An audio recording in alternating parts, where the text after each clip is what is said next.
یہ بالکل درست کہہ رہے ہیں، یہ درست کہہ رہے ہیں؟ یہ بالکل درست کہہ رہے ہیں۔ جنید اکبر خان سے 3 دفعہ پارٹی کے اندر استعفیٰ بھی طلب کیا گیا۔ کس نے طلب کیا؟ محترمہ علیمہ خانم نے طلب کیا۔ علیمہ خانم نے طلب کیا؟ وہ کیوں؟ یہ تو آپ جنید اکبر خان سے پوچھیں۔ اور جنید اکبر خان نے استعفیٰ بیرسگور صاحب کے حوالے بھی کیا تھا۔ یہ تو بعد میں عاطف خان وغیرہ نے ان کو کہا کہ بھائی آپ کو کیا جلدی پڑی ہوتی ہے، لیکن یہ بالکل 100% درست بات ہے کہ صرف یہ منصب، ان کا خیال یہ ہے کہ جنید اکبر خان کو ہٹوا کے اپنے مرضی کا کوئی پبلک اکاؤنٹ کمیٹی کا چیئرمین میں لگا سکتی ہوں۔ اس میں گورنمنٹ کے پہلے آپ کو یاد ہوگا میرا اس کا مطلب تو یہ ہے کہ کے پی میں یا پی ٹی آئی کے اندر جو بھی پالیٹکس ہو رہی ہے، کے پی میں بھی آپ نے کہا کہ وہ وزراء کو ڈانٹ ڈپٹ بھی دیتی ہیں، طرز تخاطب ٹھیک نہیں ہے۔ اب قومی اسمبلی میں بھی آپ نے بتا دیا کہ وہ علی امین خان بہت کم بولا ہے، بہت کم بولا ہے، ورنہ آج تو سنا ہے کہ خان نے ان کو طلب کیا ہے۔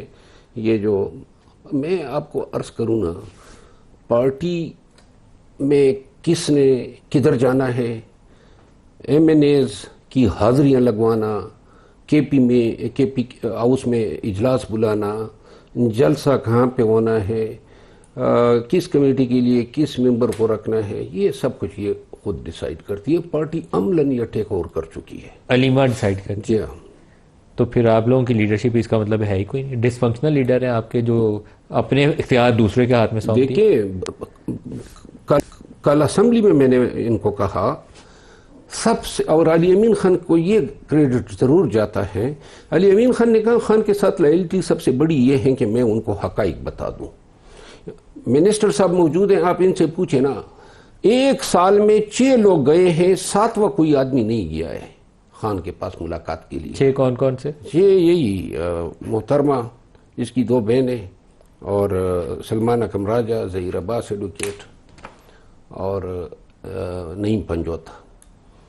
اس کے علاوہ کوئی 7واں لیڈر نہ اسد قیصر گیا ہے، نہ عاطف خان گیا ہے، نہ جنید اکبر گیا ہے، نہ پنجاب کی قیادت سے کوئی گیا ہے، کیونکہ وجہ یہ ہے کہ یہ جو باہر ہو رہا ہے اس کا علم نہ ہو۔ خان نے بارہا کہا ہے، ہمیں عطا کہ یہ کہا، یہ بیرسگور، علی محمد خان، عامر ڈوگر، یہ سب موجود تھے اس وقت، جیل میں موجود تھا، تو خان نے کہا کہ اگر وہ نہیں چھوڑ دیے تو بلاک کر دیں اس کو۔ اور بارہا کہا ہے کہ محترمہ کا سیاست میں یا پارٹی کے معاملات سے کوئی تعلق نہیں ہونا چاہیے، لیکن یہ مانتی ہی نہیں ہے خان کی بات کو۔ یہ اگر وہ عمران کی بات نہیں مان رہی تو آپ کے اوپر کون سی پابندی ہے کہ ڈر ہے کہ آپ علیمہ کی بات مان رہے ہیں؟ اگر عمران نے ان کو یہ رول نہیں دیا تو آپ کے اوپر مسلط کس نے کیا؟ میں نے کب مانا ہے؟ آپ کی پارٹی نے، پی ٹی آئی؟ میں نے تو اس وقت بھی کہا جب ان کے بیٹے جو ہیں 27 ماہ سے مفرور تھے، اور یہ علی امین خان نے بھی بات کی، اور اس دلیل کا کوئی جواب ہی نہیں ہے۔ اس سوال کا کوئی جواب دے دے پاکستان کا کوئی چنیدہ یا سب سے جفادری وکیل بتا دے کہ خان زرتاج گولہ اور یہ لوگ 10 سال سزا یاب ہو گئے ایک ایسے جرم میں جدھر وہ گئے بھی نہیں تھے، اور اس کا بیٹا موجود ہے احسان نیازی کے ساتھ، اور احسان نیازی 10 سال سزا یاب ہو گیا، لیکن یہ حضرت 27 ماہ مفرور رہنے کے بعد واپس آتا ہے اور 3 دن میں اس کی بیل ہو جاتی ہے۔ چلو اچھا ہے، اس کی بیل ہو گیا تو اس کو سزا ہونی چاہیے، نہیں ہونی چاہیے، باقیوں کو بھی نہیں ہونی چاہیے۔ ہم یہ نہیں کہتے ہیں کہ بات یہ ہے کہ یہ قانوناً منطقی عقلی طور پہ ممکن ہی نہیں ہے کہ اس کو ڈیفرنٹ ٹریٹمنٹ دی جائے، اور بیل ہو گئی، غلط بیل ہوئی ہے تو ریاست سپریم کورٹ تک گئی ہے۔ یہ